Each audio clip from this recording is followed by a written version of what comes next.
Many problems that human beings are suffering is simply because we have lost that awareness as to how to be in sync with the many forces. If you become in rhythm with life, you will also wake up somewhere after 3 a.m. At that time, if you sit up and do whatever process you have been initiated for, it will bear maximum fruit.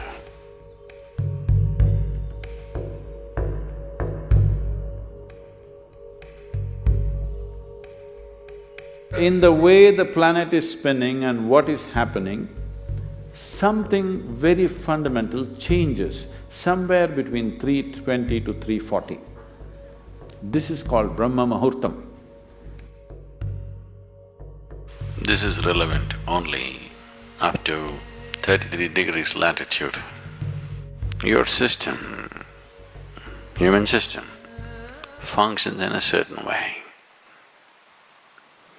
It is a possibility. So, there has been an awareness about making use of this possibility. Your life is a product of many things that we call as the universe, many things that we call as existence. So we are a consequence of a certain phenomenal happening that we call as cosmos. We are not an individual existence. So when you get in sync, certain things will happen.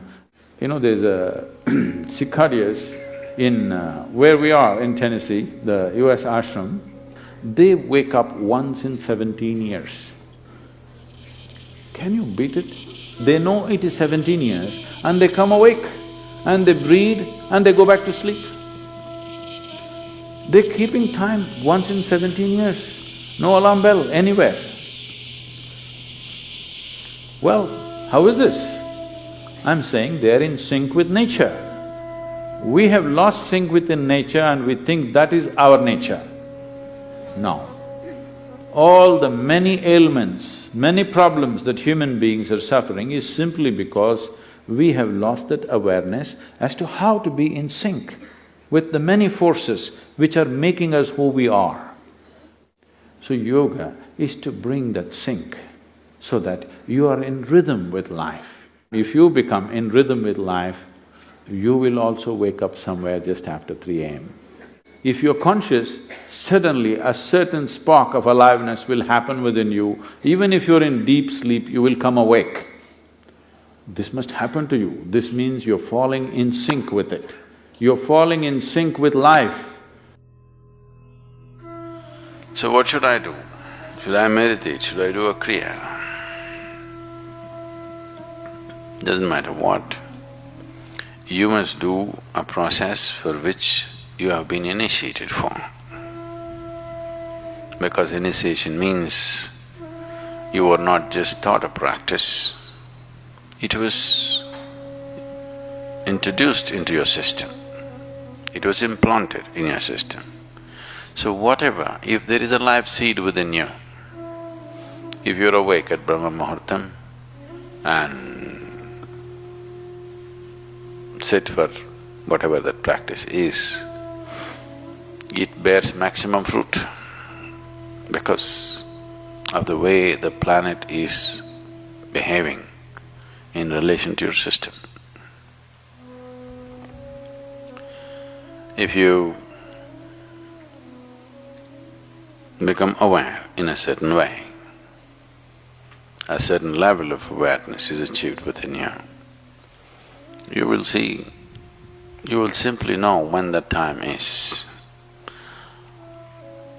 If you go to bed at the right time, you don't have to look at your watch. You will always know when it is 3:40 because the body will behave in a different way. At that time, if you sit up and do whatever process you have been initiated for, not what you picked up from a book, it will bear maximum fruit. The seed will get the necessary support at that time for it to sprout or spurt up more rapidly than at other times. This is only for the initiated. If you're not initiated, you're a book yogi,